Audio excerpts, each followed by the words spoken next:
Hey everyone, welcome back to a brand new episode of Saturday Night Locals. Here we are in round 3 for this Locals from November 25th. I am obviously playing Infernoble Knight, Sinful Spoils, Infernoble. If you haven't seen the previous 2 rounds, I'll try to link one of the rounds, at least last round against Vanadium, if you guys are interested in checking it out. So, yeah. We are actually playing against Mathmech, and there are some things in this match that I cannot believe that I did, and hence why I really wanted to do the commentary for it. So I lead with Heritage to go ahead and grab the Renault. I've already got Ogier. I have Oliver in hand. I get hit with Droll and Lockbird. I'm like, things are off to an incredible start. Like, at this point, I honestly don't care a whole lot about the Droll and Lockbird.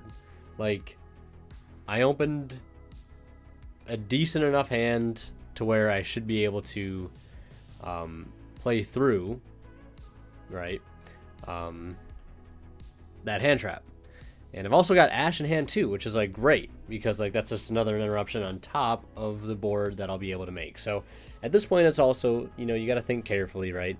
How to properly establish the board. I'm thinking, is there any way I can still do Anti-Nibiru without the access to field spell? Like, that's kind of being like the main bottleneck right now, is like, how do I actually get Gearfried on field without an access to an equip? So I go Ogier effect, target Angelica, and then I go Angelica effect, and my opponent has another hand trap, right? So they have Ash. Like, that makes life a little bit more difficult. So Ogier will still get equipped, which is something I actually forget about quite a lot. Is that sometimes, like, I'm so used to the equip never actually equipping to Angelica, because most people don't ever really have a response to Angelica's second effect. So it was a little weird seeing that happen. Then I was like, you know what? This is a play that I can make that I don't make very often. It's the fact that Oliver can send from hand or field. That's something that, like, again, does not come up very often whatsoever. And at this point, I'm like, this is probably a perfect opportunity to go into a Sold to try to get access to some equips to the graveyard, to make Gearfried live, and also maybe just get an extra body on field to make SP Little Knight. So that's exactly what we're doing. I get to summon out a level 4 warrior here. I'm looking at all my options. I could go for Magus, but I'm under Droll, so that doesn't make sense, right? So I might as well go for Turpin. Get Turpin out of the deck. Nice extender. I've got access to Divine Sword. I've got a way to, I got plenty of equips in grave to banish to summon out Gearfried. Through 2 hand traps, it looks like we're going to be setting up SP Little Knight plus Gearfried plus Ash. That's not terrible. That's 3 interruptions through Droll and Lockbird, right? It could definitely be worse. Plus, I have Heritage of the Chalice in hand, which can act as follow-up. So there's that, right? So I am probably over analyzing this as I'm trying to play this out, in person, when I was actually recording this. But I think the easy thing to do here is probably just to go ahead and I'm drawing a blank myself. Go ahead and probably just banish the Durendal to summon out Gearfried, and then Divine Sword back by banishing the Isolde and, like, Angelica. Something along those lines. And we go for SP Little Knight. Yeah, so I think the other thing, too, is just, like, making SP Little Knight first to make sure I banish the right things, like have extra fodder in grave.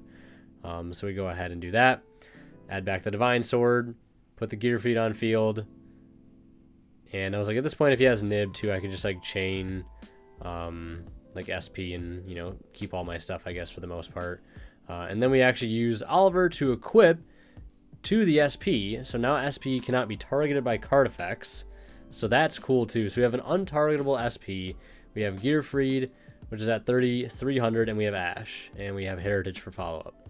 Now my opponent leads with Circular, and it sends for cost.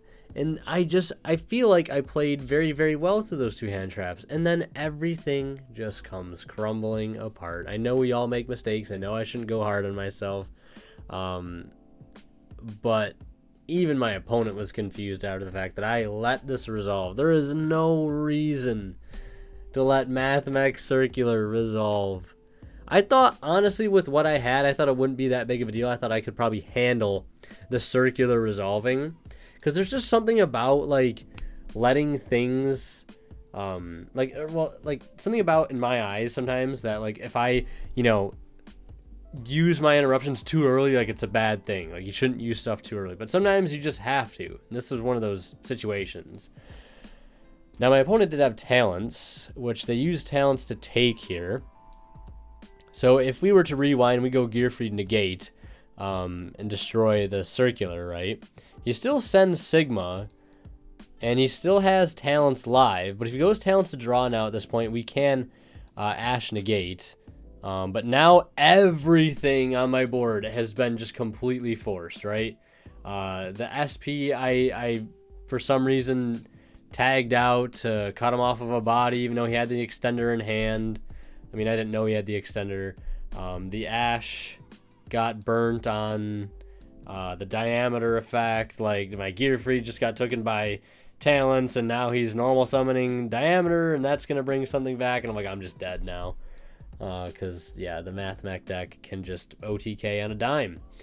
And him taking my 3300 Gearfried, of course, doesn't help either. And I literally have no other forms of interruption. Even if I did, honestly, like, have a Nibiru at this point, he could... I'm pretty sure he'd be able to use my own Gearfried. Yeah, I'm not sure what the exact wording is on Gearfried. I've never actually had that, like, come up. But... as I'm sitting here, I'm pretty sure he'd be able to negate with the Gearfried, even though he's sitting my equip. I don't know. Maybe somebody can answer that for me in the comments, how that works exactly. It probably doesn't come up very often. But yeah, as soon as I see him summon the Splash Mage, like, I know he's going to be able to get to a 5300 access code, plus the Gearfried. Like, that's that. And I'm actually going to leave the siding in, because this match is, spoiler, pretty short. So what I'm deciding to put in is very plain and simple. Just the suite of anti-hand trap cards, such as cross-out designators at 3 copies, 1 called by the grave, and a Nibiru. And because I don't know what else to side out typically going first, I want to keep in as much engine as possible, because I need to see engine to go first, right? Whereas, like, seeing non-engine's more important going second. That's just kind of the way I look at it. So I'm, like, siding out, 2 copies of certain hand traps, so I can at least keep 1 in the deck, right? So I accidentally sided out 3 Imperm there. I was like, I probably should leave 1 Imperm in, mainly just so they're there as potential cross-out targets. So 2 Drolls, which I was like, you know what? Droll's probably better to have more copies of in this deck against the Mathmech deck than having something like Ash. So I switched it out like that, right? 2 Ash, leaving 1 in the deck, leaving 2 Drolls in the deck, leaving an Imperm in the deck, and now Nibs in the deck as well as a potential cross-out target. I thought about maybe putting DD Crow in the side deck as well. Or, well, not in the side deck, in the main deck as a potential cross-out target, but, like, I just figured it probably wasn't worth it, and I didn't want to side out anything else. So I'm giving the deck the old over-under shuffle, thinking, man, oh man, I just handed that game to my opponent on a silver platter. Hopefully, I can go first this game. The cross-outs in the deck, high chance to stop hand traps, and won't make the same mistake twice. So I just need a good hand, and we can just play good old-fashioned Yu-Gi-Oh! And get the job done. We got Connector, Gearfried, Modges, Ash, right? And Snake Eye. I'm like, this hand looks pretty good. We're cooking with this hand, right? As they say, we're going to cook. Absolutely start cooking here. I normal summon Connector, and my opponent does decide to Ash, which they should. Perfect Ash there. Now, if I could pause this video right now while I do the commentary, I would. But there is a way to assault with this hand. Spoiler alert. I do not find the way to assault with this hand in the moment that I was recording this. But it's there. It's simple, really, now that I look at it, and one of my friends actually told me after the fact. I was like, how on earth did you figure that out? Like, so here's what you do. You're going to go Snake Eye, tribute off the Connector, summon out Ricky Ardetto, link him for a Link 1, which you should be playing Infernoble Knight, whether it's Link Karibo or Anima. And then from there, you use Ricky Ardetto's Graveyard effect to special summon out Modges from the hand. Then you link off Modges and your link one of choice into SP Little Knight. You go Magus effect to equip to SP Little Knight. Gearfried special summon itself by banishing the equipped Magus, and then linking into the Isolde, where then you can decide to not use her first effect to play into Droll, and then from there do Yu-Gi-Oh plays. But look what I summon. Let's see what good old Winter Kills summons here. Now, I will admit, this is not my proudest moment. I am roasting myself by every sense of the imagination here.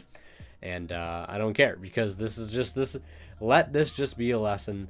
This is exactly what you don't do. Like, I was looking at Ricky Ardetta. I was like, obviously there's no way to summon Renault here. There's no reason we summon. And then I pulled a Fire Flint Lady. To the top of the deck. Like, I think I might want to summon Fire Flint Lady for some reason. I thought maybe it's because, like, I can tribute it to summon Magus from a hand, and what's that gonna do, right? Like, what's the point, right? And the other thing is, like, I didn't have to use Snake Eye.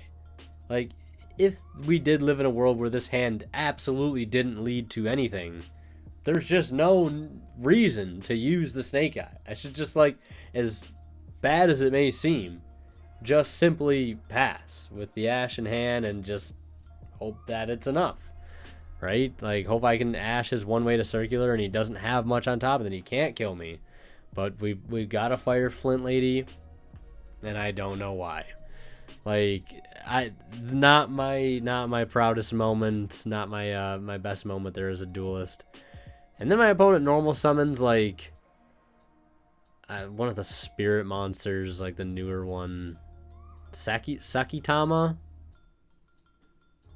Or it might be, no, that's Aratama.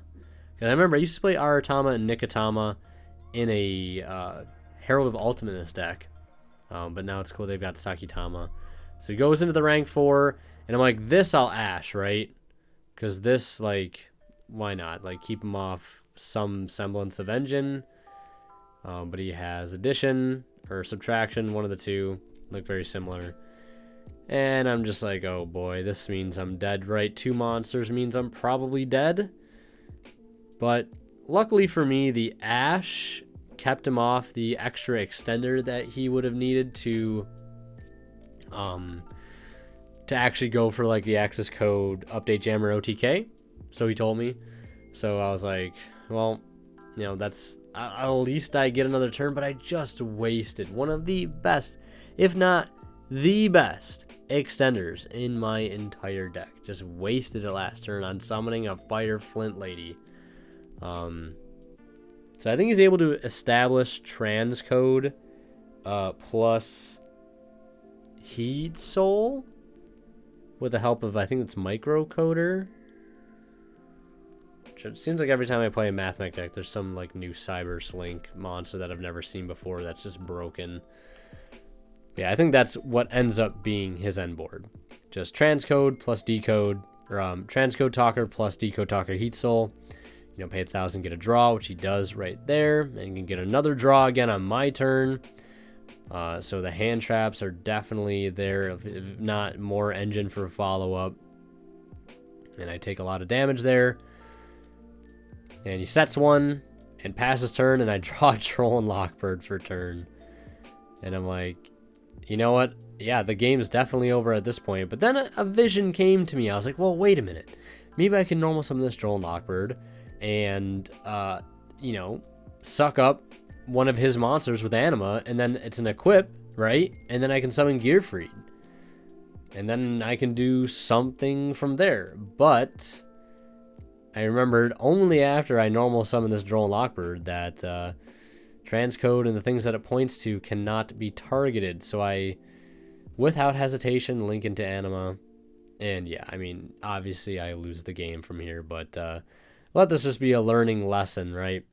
And I definitely learned. It's like, whenever you think you don't have a way to Isolde, you probably do. Might just take a little while to think about how to actually get there. And I was actually shocked because I told basically my mentor of this deck afterwards, you know, I told my opening hand, I was like, yo, I opened up so bad, you know, especially through a hand trap. He's like, oh, you know, you had a way to a soul. And I'm just like, how? How do I have a way to a soul? And then he told me right in front of me, and I was just like, there's just no way I missed that. And then you had the not negating circular. Hashtag always negate circular. But yeah, that's going to do it for this episode of Saturday Night Locals. And last but not least, a big shout out goes to our current Divine level channel members, who are Cadillacs, Pony Stark, HC8, Cyber, Mizfid, and Green. Thank you guys so much as always for your extremely kind and very generous support of the channel.